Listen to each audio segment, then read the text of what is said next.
Yes, good afternoon. We are live on the Armoury TV. It is Monday, the 11th of July. I'm joined by GunnerKing, and today we're going to discuss who is our midfield priority. Is it Tielemens, or is it Paqueta, or is it both? We're going to discuss.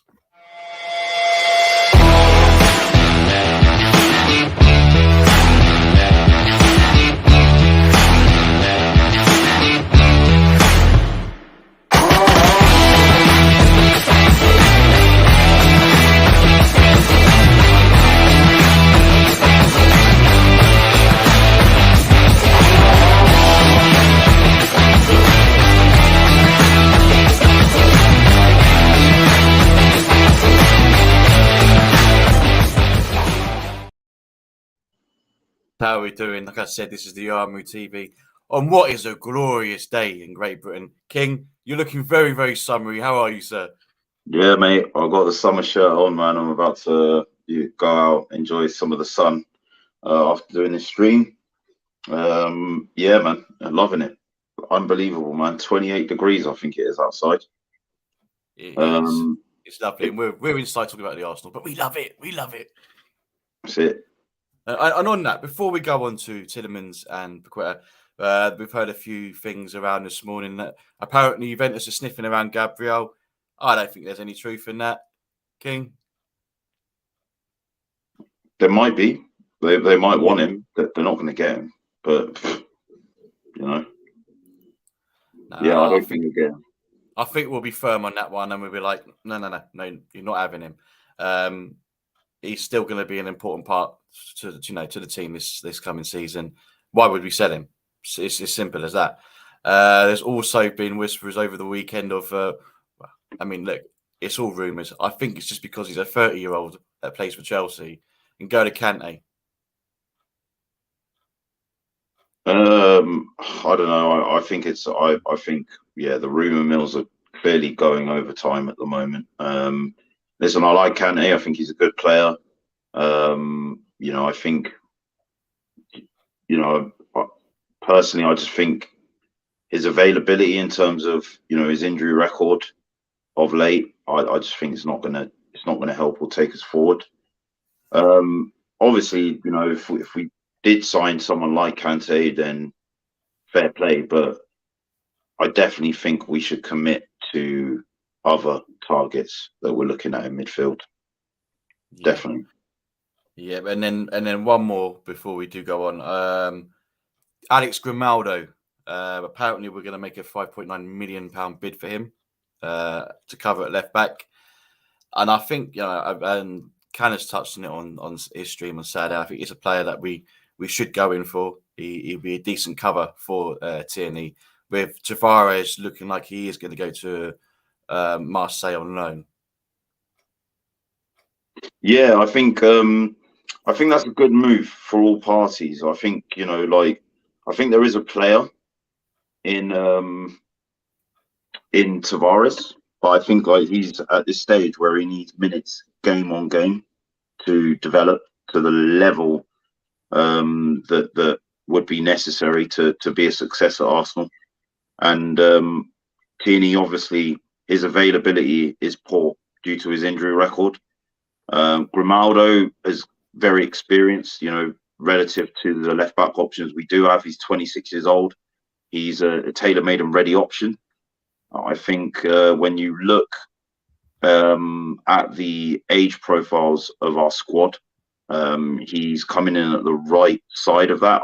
I've said, I made no secret that we need to,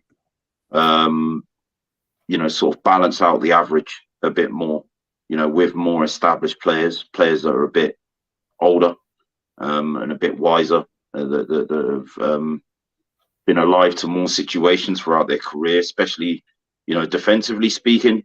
Last season, our whole back line was 24 years old or younger. That's just mental. It's nuts. So I think what it would do is it would give us a season to see, what sort of availability we can get from Tierney, to see how Tavares can develop. If Tierney can't stay fit enough and Grimaldo establishes himself, then we've got Grimaldo and Tavares, so I think, if Tierney's fine, and Tavares, we want to kind of, keep Tavares or sell him, then, the games that you would have played would allow us to do either, to assess his suitability for either option. So, yeah, I mean, 5.9 million, I think, they want 7.5. It's not going to break the bank. It's a low risk, high reward strategy, really. So it's one I'm on board with at the end of the day. Yeah.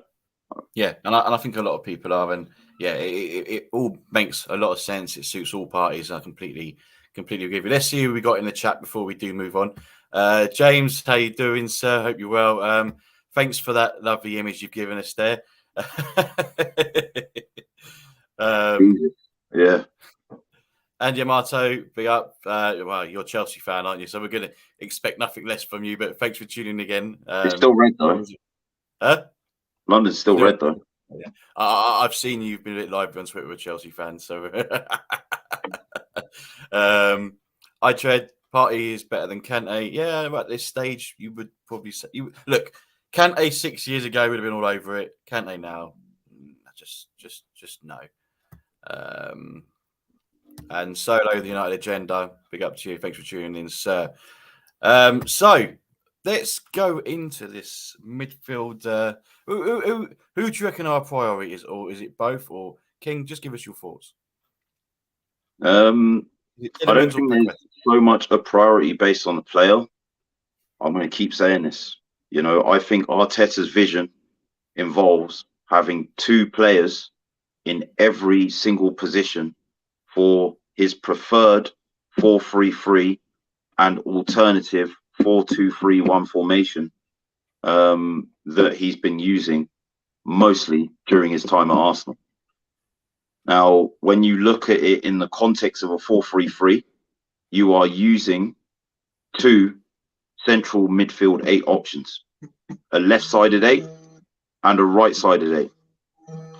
So in terms of being able to rotate players in that squad, as I said, 2 players for each position, you would need 2 left-sided 8s and 2 right-sided 8s.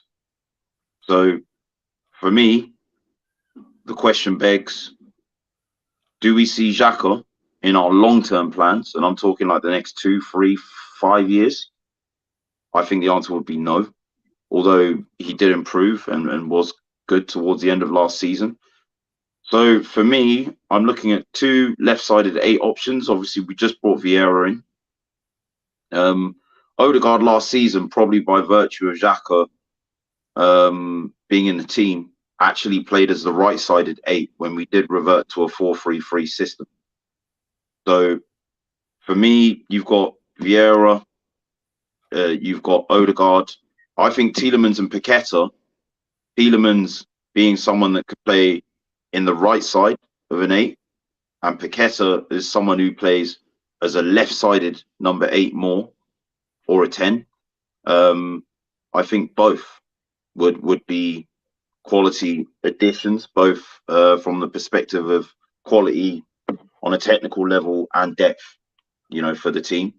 And I think that's what we're looking at, because he came in 2.5 years ago and he said that is the formation I want to use. He's made no secret of it, that is his preferred system, the 4-3-3 with a 6 and 2 8. So for me, obviously, if we put up the graphic that I showed you, just so I can just go through it quickly. Should we go through the 2 profiles and then go on to that graphic, because it kind of coincides with it? So if we'll start with Tielemens, who's been our long time link. So there we go. There's his heat map, and there's something you've noticed there with that heat map, King. Obviously, the numbers there are 29 appearances, 6 goals, 4 assists, 2.3 tackles per game. That's an impressive stat. 1.2 key passes per game and an 83.5% pass success. According to WhoScored.com, his strengths are passing through balls. And starter plays, gets fouled often and plays the ball off the ground. So, and obviously we've seen that in the Premier League week in and week out. So yeah, I know you want to bring up his heat map here. Assuming the goal is from left to right, yeah.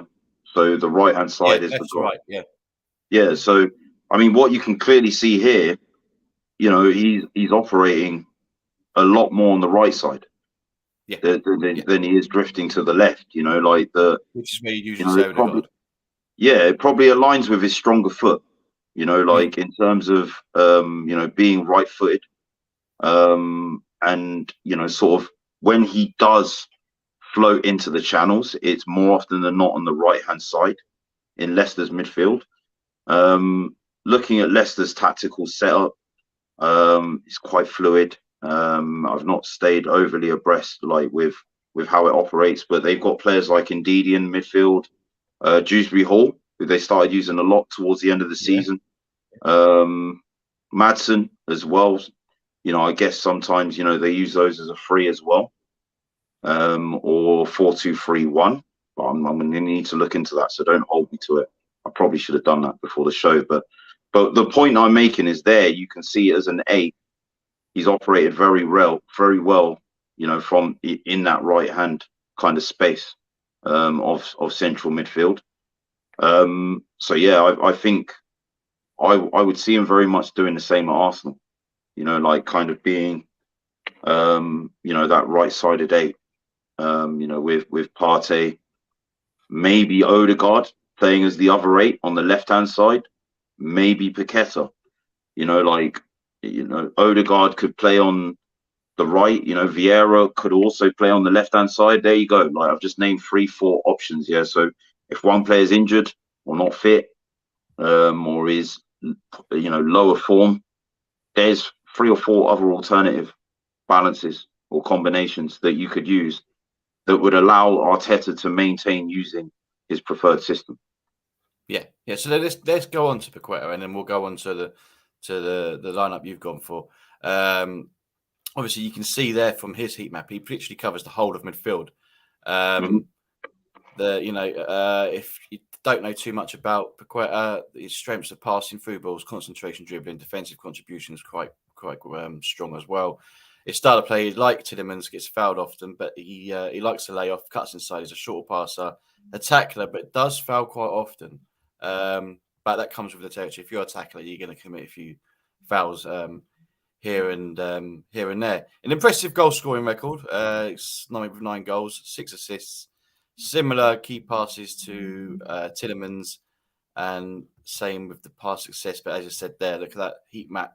He literally just covers the whole of the pitch pretty much, and he takes corners as well, I believe. So, yeah, on the profile there, King, you like what you see from Paqueta? Yeah, I think Paqueta, what you can see is he's operating across the line a lot more.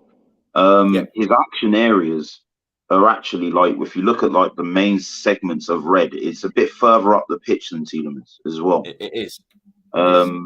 So he's operating a lot closer to goal.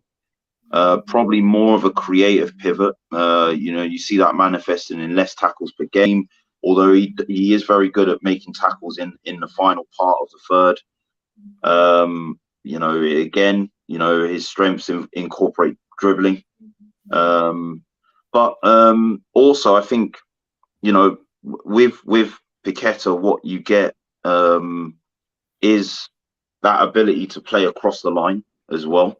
You can also offer an option in the channels. If you look at players like Rosicky and Cazorla, they're 2 players in the Emirates era that sometimes actually were put in wide areas. Not they weren't wingers per se. They were like kind of, like narrow attacking midfielders. Like they would play on the widest side of a midfield, but obviously operating very narrow on like the inside space and that. And I think those are the sort of players that Arteta wants. When you look at Jesus, he's not amazing in the air. He's the service that he's going to want is balls on the ground to get on the other side of. So I think Paqueta obviously would add that. This is what I was talking about here, in terms of like our midfield going forward in a 4-3-3. So if you look at, obviously we've got Partey, El Neni, Lokonga. that would probably rotate for the 6 spaces. I think Lokonga might go out on loan to get some experience. Yeah. Odegaard and Tielemens, obviously the right-sided 8s. Paqueta and Vieira as the left-sided ones. Now, all of those 8s can play on either side. Let's be real, like they can. Yeah. It doesn't matter. But what you've got there is you've got a balance of 2 left-footed or 3 left-footed players on the left-hand side. Tielemens being the right-sided, right-footed 8. Odegaard obviously is predominantly left-footed, but played a lot and was very effective in our system as the right-sided number 8 last season. Anyway, that's why I put him on that as well, wasn't he? Yeah. And players like El Neni and Lokonga can also operate as either of those 8s with slightly more defensive responsibilities if you wanted to push one of the other alternatives further forward as a more advanced 8, or an 8.5 as we call it.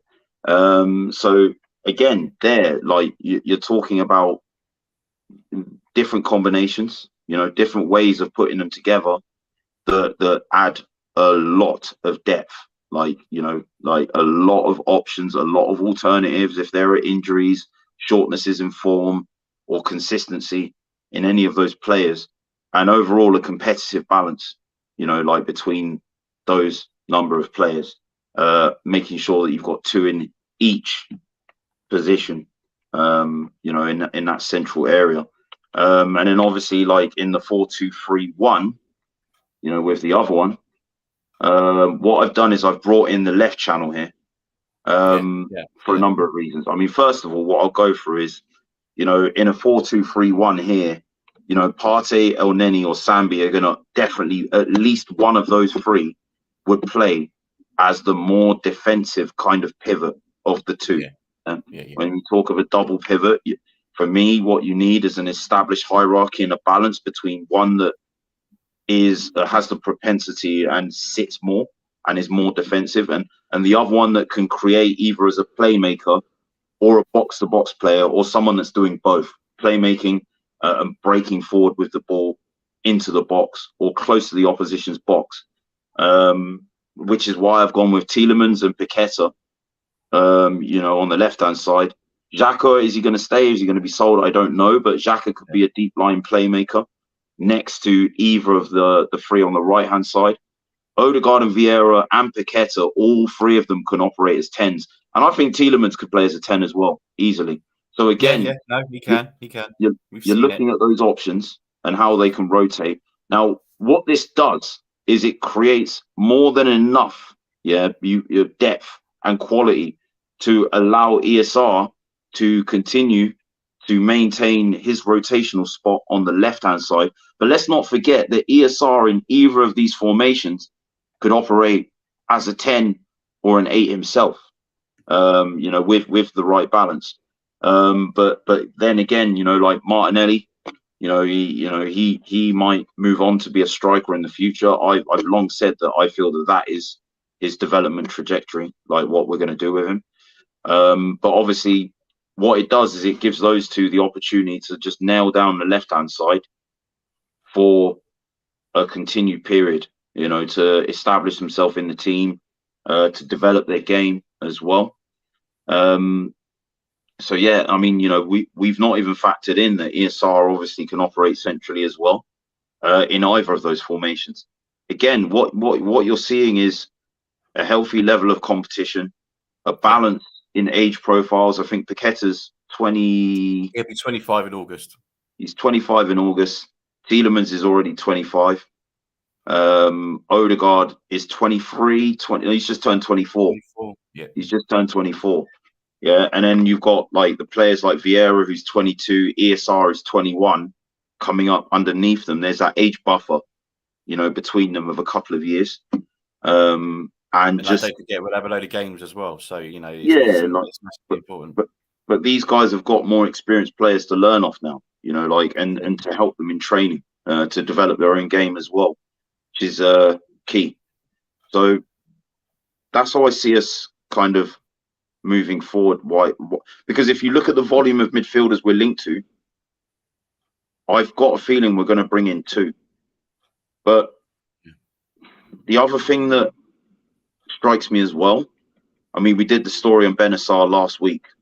Yeah, and looking at the 3-6 options, El Nenny's got 1 year left on his contract. We've only extended it for a year. I don't see him as a long-term option. I don't see Sambi naturally being a 6, although I think that's something that we could adapt into his role. So I feel that we should look at one of these 2 options and Bennacer. That would be what I would do, because Bennacer could operate either as a 6 or an 8 in either of those 2 systems. And it just is a bit less of a gap when Partey isn't playing. So yeah, the key really is to just establish there not being this massive gap, whether we're changing the 8 or the 6 in either of these systems. So yeah, I mean, to answer that question earlier, Matt Bassett, I think Bennacer of AC Milan, of the players that we've been linked to, is the guy that I really like, and I'd love for us to bring in. What your take on this comment here by James? For me, we need box to box. I like the attacking output of it. For me, is 8-6 Tielemens fits to build perfect. But see, the thing is, I think Paqueta does, because he does get stuck in and he does the defensive stuff quite well as well. He does like a tackle. By the way, can I just throw this in quickly? There was a Leicester fan in my TikTok chat that said Leicester played with a 4-1-4-1. Yeah. So yeah, like in that system, like it probably would fluidly change to a 4-3-3 in certain transitions anyway. Do you know what I mean? Because that 1 is the midfield anchor point, i.e. Ndidi, and then you've got 4 midfielders, 2 in the centre, 2 that are obviously wide players. And I think what's clear from that heat map is that in that system, Tielemens is clearly the right-sided of the 4 midfielders. Yeah. 4 central ones. 4 central midfielders. So yeah, that actually does make a lot of sense. That I do like that, and I like the breakdown you've given us there, King. You know, I was thinking the same thing whenever I set the stream up. You know, if it was going to be one or the other, I don't know. If it was, well, let's go back to James's comment. He reckons that it's going to be none of them. We are linked with many midfielders. I like to think we'll get at least one of them. I know with Tielemens, Man United and Newcastle have entered the race. But the word is that we've had an agreement with the player, and I think it's more the bid that they're waiting for, more than anything else. So my question to you, King, is what's the likelihood of us getting both of them or one of them? So who do you reckon we'll get? Who's more likely to sign? And then after you answer that question, do you think we will go get both of them? Right. So I think the scenario of both is being explored in the event we cash in on Xhaka. We've also got Torreira and Ainsley Maitland-Niles that we're going to move on. I firmly believe, even if we get rid of just Ainsley Maitland-Niles and Torreira, we've covered the cost of one player and reduced the wage. Because cumulatively, those 2 are going to be on a higher wage, I think, than one of those players. I'd like to think anyway. I might be wrong. You know, like I need to look at exactly what the 2 are earning. But the third option is getting rid of Xhaka along with those 2. And I believe that would definitely recoup more than enough than the cost of one of them. I mean, let's just say Xhaka, conservatively, I value him at 15 to 20 million. Torreira, we had an agreed fee with Fiorentina for 12.5 million. So assuming we get that. Ainsley Maitland-Niles, conservatively, 10 to 15 million. I mean, you're looking at 30, just shy of 40 million from those 3 sales, right? Yeah. And Xhaka's probably the highest of those 3 earners. I personally think if we get both, it's because we're getting rid of all 3. I think if we get one, we're keeping Xhaka at least for another season.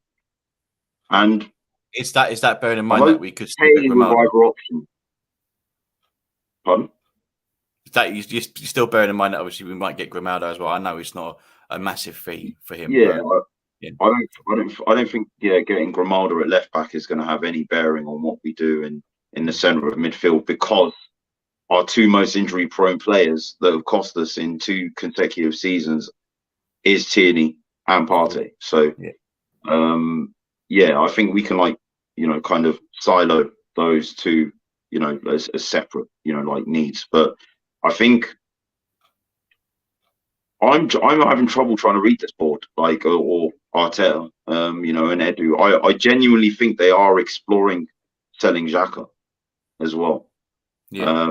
I think the volume of midfielders that we're looking at suggests that we're not just looking to buy one midfielder, and I can't see how they would buy 2 and keep Xhaka. And again, this is me trying to drive him out with a pitchfork. I'm just being objective in what I feel I see. Well, he's got what? I repeat, I think that he did very well, Xhaka. From like January onwards until the end of the season. He does have that mistake in him, that moment of rashness that can cost us a lot in big games, with the red cards, as we've seen. And you got to look at his age as well. He's no spring chicken. And neither's Partey. Partey's 29, isn't staying fit, and Elneny, obviously, he's pushing on a bit. And is he good enough? So. Yeah, I think those are the scenarios. Either we're keeping Xhaka and getting one, or while selling Ainsley Maitland-Niles and Torreira, or we're selling all 3 and getting 2. And I'm leaning a bit more towards the second option. I think that's what the club are looking at. Yeah, I think what they've done well is, obviously, I know we're now 11th of July, so we got 3 weeks to the season starts. But they've been very careful, and they've been and when the more I look at the players that we're linked with, the stronger links, and I look at the profile, the logical they are, and that's what I like seeing. And we want to get the right signings in. Right? There's people going, "Oh, why haven't we signed Tielemens yet?" Blah, blah, blah. But I actually think they're looking deep, and I think we've kind of touched on what they might be looking at. These are the quandaries that they're wrestling with. Exactly. That you can't make snap decisions on these things, because it's understated how important Xhaka is to our midfield. However much you might like or dislike him, it's factual. I think if you looked at the games last season when he wasn't there, and the effect it had on our balance, it takes away a lot from our game. But we can't just ignore the fact that in big game moments, he can lose his head. And obviously the long-standing issue that we had with how he treated the captain's armband. He's essentially an established leader in our team that, because of what he did, we can never give the armband. That's not good. That's not sustainable.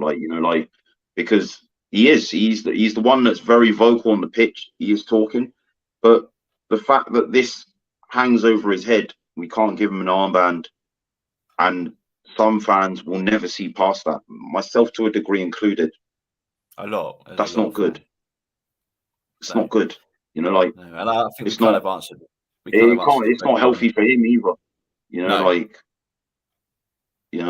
It kind of puts this ceiling over his head that really, for the want of making a better decision in a heated moment, we probably wouldn't dwell on so much. And if we can't see past that, which I can understand the difficulty some people will have with seeing past someone taking off the armband of this great football club, and throwing it on the floor and telling fans to F themselves, if we can't see past that, then how do we move forward? Because he is, as I say, you look at him on the pitch, he is the one talking, he is the one telling people where to be. You've had players like Tavares, you've had players like Saka, you've had a lot of established first team players that have been asked, who is the leader in that dressing room right now? And they're saying Xhaka. But then again, you got to remember his comments after that Newcastle as well. Yeah, but look, you know, again, what sort of effect did that have on other players in the squad, the Exactly. dressing room? You know, how did the manager view that? We're sitting here, you know, from a position of ambiguity, saying, why aren't Arsenal just hurrying up and getting this done? Come on, like, just broaden your context a bit, you know, your horizon to what they could be thinking about here, because these are huge decisions to make. Yeah. You know, one wrong turn in what we do here could affect us for years. In the same way, getting Pepe instead of Zaha did. That decision. Yeah, it is, When and you can, I think this is what they're doing, and I think they're being more.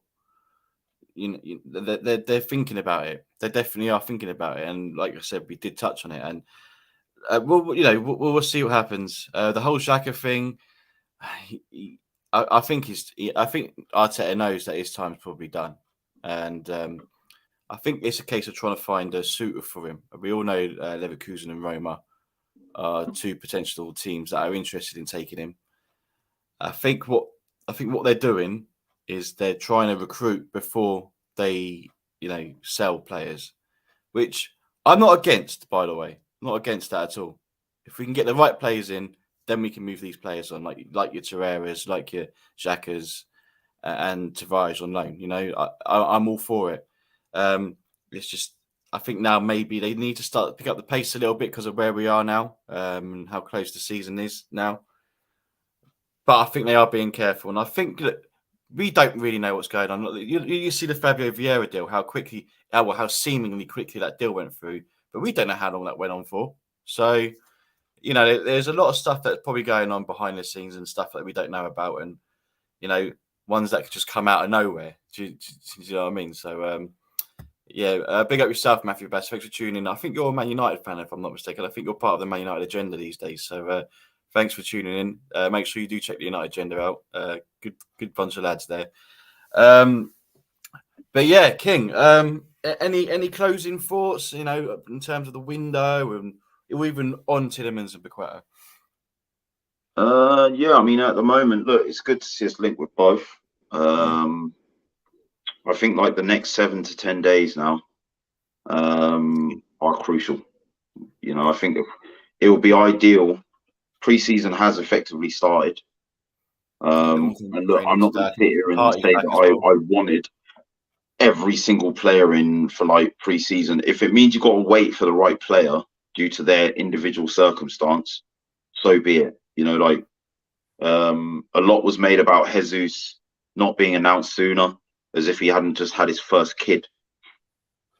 Who's going to want the announcement and the furore of the press? Yeah, like camping outside your house. Yeah, when your wife's just given birth to your first daughter, you know, your first ever child. You're going to want serenity and peace around your house. You know what I mean? You don't want reporters up in your grill, like, you know, like asking, like, you know, like all this stuff. So I think there's a lot of context to a lot of things. A lot of people are saying, that we're drawing out doing transfers and whatnot. But for me, I feel like we do need to get at least one or two more past the line before our first game of the season against Palace, which I think is the 5th of August, if I'm not mistaken. Yeah, it's Friday. It's going to be a tough game too, as well. So you're going to be ready for that.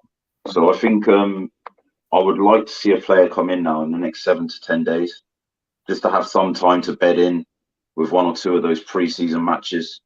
A couple of training sessions, obviously, so that they're a bit more. Yeah, they're a bit more alive to where they'll be coming in, when and how. You know, they'll be impacting that first team squad, whether it's straight away or rotationally with a view to fighting for a place. I just think, it's important the next 7 to 10 days that we kind of make a decision on this area. Is it Tielemens or Paqueta, or is it both? You know, commit to one of them, go get one of them. And then go from there. Yeah. And then go from there. I think Grimaldo, I think that could be one that could be done quite quickly. Some left-sided cover. I think again we need to do that very quickly. I'm not going to stop. Sort of saying, a 6 or someone that can play as an 8 and a 6 shouldn't be looked at. It absolutely should be, with Partey's injury record as well. So Can we have enough money after that to go for a proper nine, like a proper number nine? I'm talking like a unit, yeah. like like a Vlahovic, like an Isak, like a Tony, these kind of players, like let's see. And yeah, like I think also what we got to look at now is balancing the squad numbers by getting some out the door. I think Leno's to Fulham's quite close. Mari, Yeah. Bellerin, hence why they're playing in these pre-season games to get them in the shop window. Ainsley Maitland-Niles, Torreira, Xhaka, are we committing to keeping him or him going? Pepe as well. I think someone that we can look to move on as well. Yeah, no, I completely agree with you. I'm with you. I would to conclude this. I would say I'd happily take Paqueta and Tielemens, especially what we've described there earlier on. It just makes a lot of sense. It would be an ideal situation for our midfield, and I'm still all about Bennacer as well. Bringing him in. You get Lukonga out on loan, and he can be a backup to Party because Party's going to miss games. And as much as you like El Neni, as much as anyone likes El Neni, loves his attitude, he's not the long-term answer if Party was to have a long-term injury. There's no doubt that he's a professional and he can do a job, but he's not the guy. Especially if Party is out injured, which he usually is. Like, and as you said, with Party and Tierney, they're two massive losses, and it's just proved it at the tail end of last season. So I'm completely with you on that one, King. And I think, a number 9, like a Tony, DCL, someone like that, just to give you something different, a different option up front. Because as well as Nketiah and Jesus played well together, I know it was against Nuremberg, but they look really good together. Yeah. Well, I mean, look, if you're going to play with a 2-striker system, then you need a third rotational option. Like, if you're going to play 38 games in a season, playing with those 2 as strikers, what happens if one of them gets injured? That's right. So even from that perspective, yes, Martinelli can play as a striker, and maybe he might work better with Jesus in a 2 as well. But for right now, saying that, Vieira and Paqueta have both played up front. Second strikers, yeah. So maybe behind the front man. Then again, they're not that kind of. They're not that target man. So for me, it's very much like a second striker. Yeah, like do you know what I mean? Again, someone behind them, and again that would involve changing your shape from your less preferred option. If Arteta wants to use a 4-3-3. That would be like a 4-4-1-1 or a 4-4-2, or that's what you'd be looking at. And again, that would just involve changing the shape. Again, when you're trying to balance a 4-man midfield, you've got to be so correct in this day and age, man. There's no margin for error, man. Like, because most people playing with 5-man midfields are going to outnumber your midfield. With that extra man, they're always going to have that extra man who's going to be in space, and the right teams in possession will exploit that. So well, one more position actually, because obviously there was another injury that arguably was a bit costly. Was right back. Obviously Tomiyasu missed quite a bit. Cedric. There's a love-hate relationship with Cedric. He does have good games, but he has really, really dodgy games. Would you go out and get another right back, or would you roll with this young fella we saw the other day? Give him a little bit of a chance. We've got 2 good right backs. We got Norton Cuffy as well, bruv. Oh yeah, we do. He is a problem. Like he's for me, Norton Cuffy. I think I want to see him play in some of the Europa League games next season. I think he might as well. He just was part of England's under-19 Euros winning team as well. He was. Obviously he helped England win against Israel in the final. Played a lot of minutes in that tournament. I've been watching him very closely. He's a modern day fullback. He's up and down on both flanks. Offers a bit defensively. Offers a lot going forward, like a lot.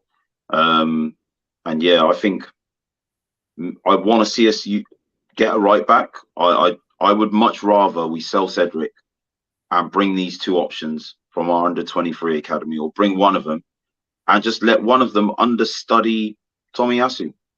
Yeah, yeah. But then if it goes wrong, you've got Ben White that can cover there as well. So yeah, maybe, yeah. I think, yeah. I've not been impressed when Ben White's played on the right though. I can't lie. Like that Palace game sticks out to mind. Like, well, yeah. I think against elite wingers running at him, he looks lost. He does. Like, I can't lie. Like, I think, yeah, with centre forwards whose elite attribute area might not necessarily be dribbling and ball carrying, I think he looks a lot more comfortable. But against Zaha literally had him on ropes that whole 90. It was awful. Like, pacey wingers are a bit too much for him. Yeah. No, for sure. And yeah, like you say, we got two of them there, so why not give them a go? But I think, yeah, the most important would be our midfield, probably entirely left back and maybe that number 9. But we'll see how it goes. We're still early-ish July, so there's plenty of time. Hopefully, just want to get them in for pre-season, ready for that first game against Palace, because we know that's not going to be easy. But listen, King, we're gonna call it a day there. It's been an absolute pleasure as always talking Arsenal with you. One more thing, guys. Smash the likes. Yes, please do. If you haven't given the channel a follow, please do. And leave comments on the post afterwards with any of your thoughts on this show. If we've not obviously got to your comments, put those comments in the comment section of the video itself, and I'll get back to them, man. Whether it's my TikTok or my Twitter or YouTube, obviously we do get back to the comments. Yeah. So yeah, we'd love to hear your thoughts as well, whether you support Arsenal 100%. Or another team. Even if you don't, exactly. Yeah. We're all football fans at the end of the day. And that's what it's about. It's all about opinions. And we've had ours today, King. But yeah, as King says, please do like, share, subscribe, all that great stuff. Hopefully we'll be back tomorrow. I think James might be hosting tomorrow. We'll let you know via the Twitter account. Make sure you do follow us there. The link is in the description. But for now, I've been Mr. Silver Fox. He's been Mr. GunnerKing 14, and we are out. Peace.